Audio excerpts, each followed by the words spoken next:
யார் மேல கை வச்ச தெரியுமா? மாசிலாமணியோட மாமியார் மனோன்மணி மேல. போங்கன்னு நான் சொல்லும் போது நீங்க போயிட்டீங்கன்னா உங்களுக்கு நல்லது. இல்லாட்டா நீங்க போகணும்னு நினைச்சா கூட உங்களால போக முடியாது.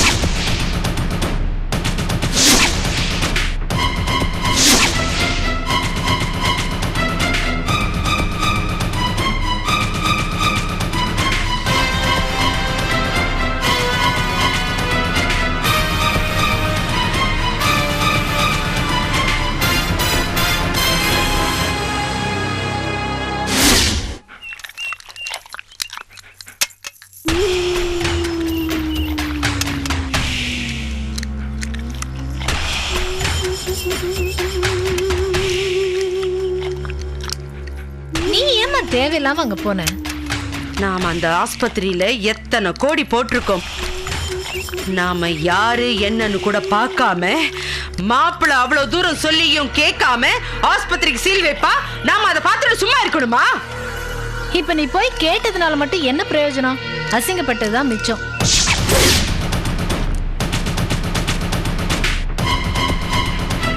அதுக்கு அவ அனுபவிப்பாடி, அனுபவிப்பா. அவளை இந்த மாதிரி கண்டம் துண்டமா வெட்டி நாய்க்கு போடல, நான் மனோன்மணி இல்ல.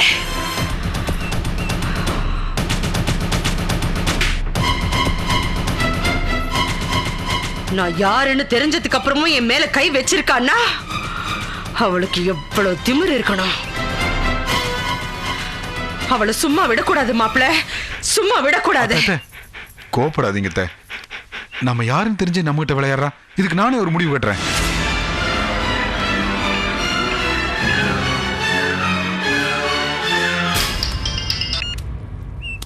சொல்லுங்க மாசிலாமணி சார். கௌசிக் தம்பி, இந்த ஏசி ரேகா அடங்கவே மாட்டாளா? நியாயம் கேட்க போன என் அத்தை மேலேயே கைய வச்சிருக்கா.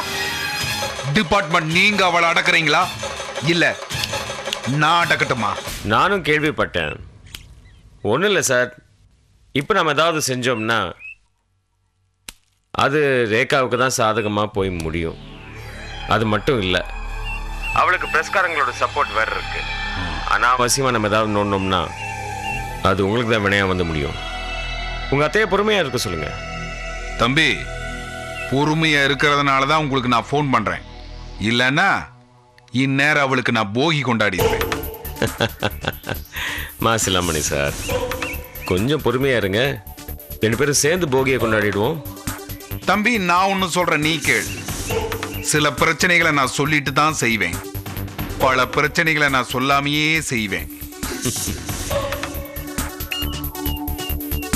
என்னாச்சு மாப்பிள்ள, என்ன சொல்றாரு? கொஞ்சம் பொறுமையா. யார் மேல கை வச்சிருக்கா? யார பொறுமையா இருக்க சொல்றீங்க? டேய், அவளை போட்டு தள்ளுங்கடா. அத்தை, கொஞ்சம் பொறுமையா இருந்துதான் ஆகணும். ரேகாக்கு ஏதாவதுன்னா பழி நம்ம மேலதான் விழும். அதுக்காக நான் விட மாட்டேன், சும்மா விட மாட்டேன். ஏங்க நீங்க வேற, அவங்க தான் ஏதோ கோவத்துல கத்துறாங்கன்னா நீங்களும் கூட சேர்ந்துட்டு பிரச்சனையை வளர்த்துக்கிட்டே போறீங்க. இல்ல சித்ரா, வளர்க்க மாட்டேன். இனிமே இந்த பிரச்சனையை எவ்வளவு சீக்கிரம் முடிக்கணுமோ அவ்வளவு சீக்கிரம் முடிக்கிறேன்.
என்ன இது அப்பாவும் பொண்ணு ஒரே சிரிப்பும் கும்மாளமா இருக்கீங்க?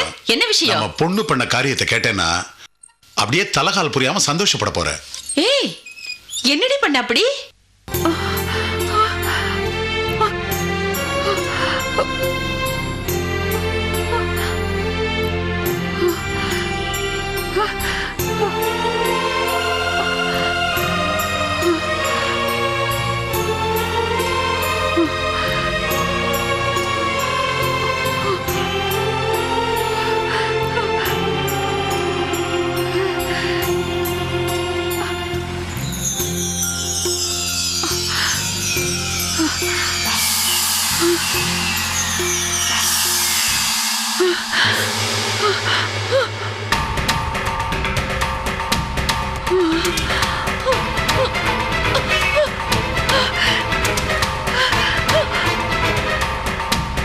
ஆக்சுவலாக ஸ்டேஷன் கூப்பிட்டு உங்களுக்கு மரியாதை செஞ்சுருக்கணும்.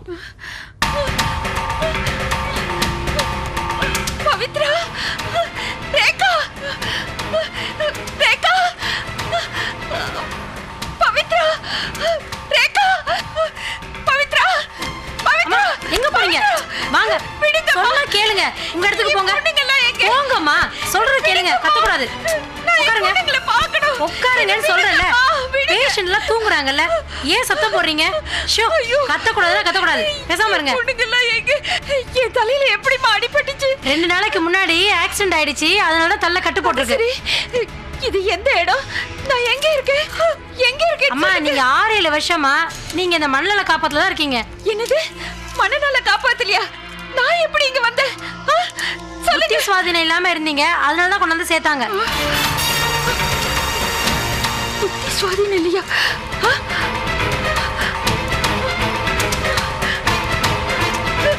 இல்ல, நான் பைத்தியமா? இல்ல, நான் பைத்தியம் இல்ல. சத்தம் போடாதீங்க. இங்க இருக்கிற பைத்தியம் எல்லாமே நாங்க பைத்தியம் தான் சொல்லுவாங்க. மாத்திரை சாப்பிடுங்க. சொல்றத கேளுங்க. போறீங்க, சாப்பிடுங்கம்மா. அப்பதான் தலையில அடிப்பட்ட காயம் சீக்கிரம் சரியாகும். சாப்பிடுங்க, மாத்திரை சாப்பிடுங்க.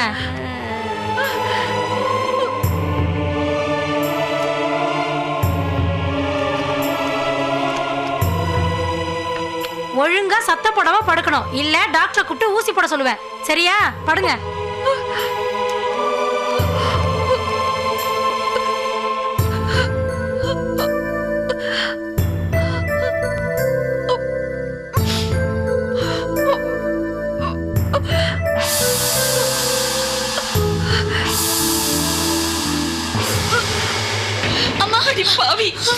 அடி பாவி, நீ ஒரு புத்திசாலி பொண்ணு நினைச்சுதானே உங்க அப்பா உன்னை ஒரு பெரிய கலெக்டர் படிப்புக்கு படிக்க வச்சுக்கிட்டு இருக்காரு.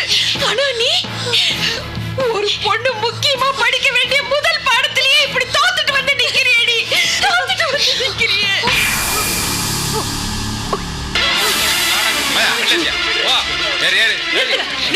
என்ன பண்றீங்க நீங்க? இங்க பாருமா, இவர் கஞ்சா வித்தாரு, அந்த பொண்ணு விசாரம் பண்ணா, அதுக்கு அரெஸ்ட் பண்ணிருக்கோம். அதுக்கு என்ன ஆதாரம்? சத்தம் போடாத. இதா பார், இதான் ஆதாரம். என் குடும்ப மானம் மரியாதை எல்லாத்தையுமே சீர்குலைச்சிட்டியடா பாவி. நீ இன்னும் உயிரோட இருந்தா இன்னும் எத்தனை பொண்ணுங்களோட வாழ்க்கையை கெடுப்பியோ? நீ உயிரோட இருக்கக்கூடாது, நீ உயிரோட இருக்கக்கூடாது. நானே கொண்டுடுறேன். நீ உயிரோட இருக்கக்கூடாது.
சொல்லு மச்சான்.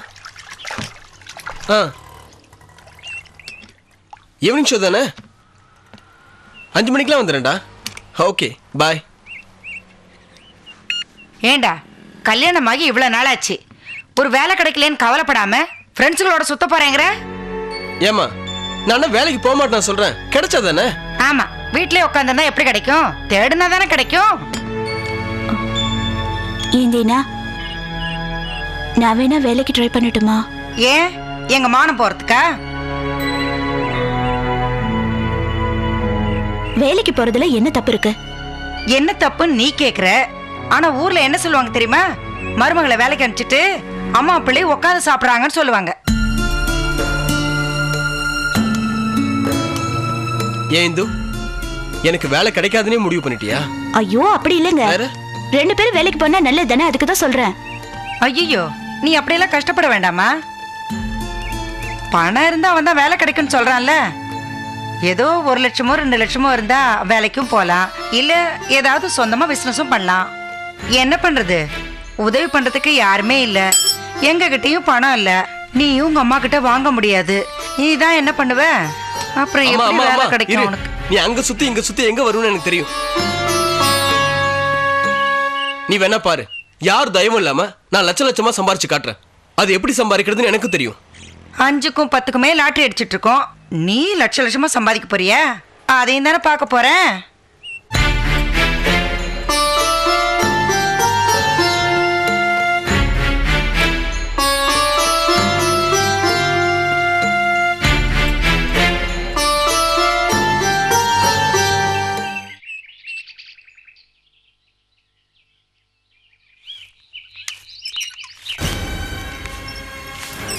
இன்னைக்கு நீ பேப்பரை பாத்தியா? இல்லையே. கேரளால ஒரு பைத்தியம் மர்டர் பண்ணிடுச்சான்.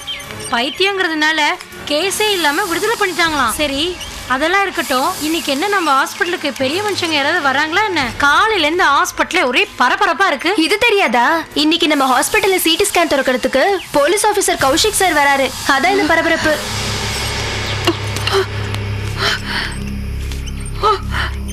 எப்போ வருவாங்களாண்டி? இன்னும் கொஞ்ச நேரத்துல வந்துருவாங்களாம்.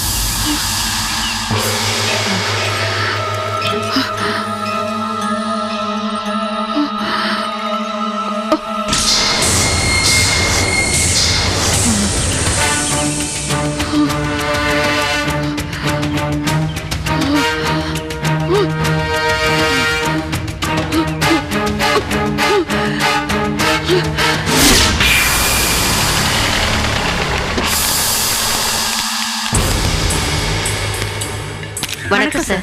வணக்கம். நீங்க வந்ததுல எங்களுக்கு எல்லாம் ரொம்ப சந்தோஷம். நன்றி.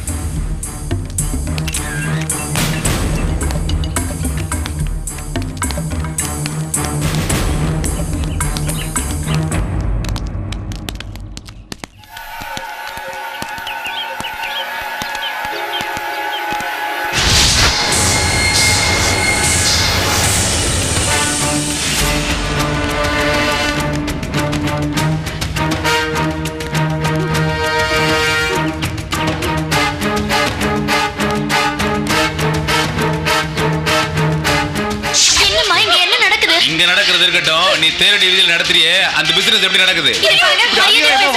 பேசாத.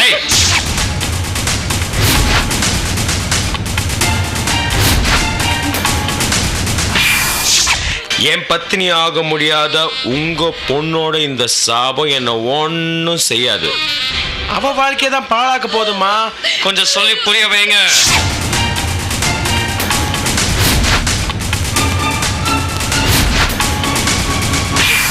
புருஷன் மேல கஞ்சா வியாபாரம் பண்றதா கேஸ் பதிவாக போகுது. அது மட்டும் இல்ல, உன் தங்கச்சி இருக்கல்ல, அவன் மேல விபச்சாரம் நடத்துறதா ஒரு முத்திரை குத்த போறாங்க. கிழமை இந்த வயிற்றுல வளர்ற அந்த கருவை தானே கலைக்க சொன்னேன்.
குடும்பத்தை நாசம் பண்ண அவனை இன்னைக்கு முடிச்சிடுறேன்.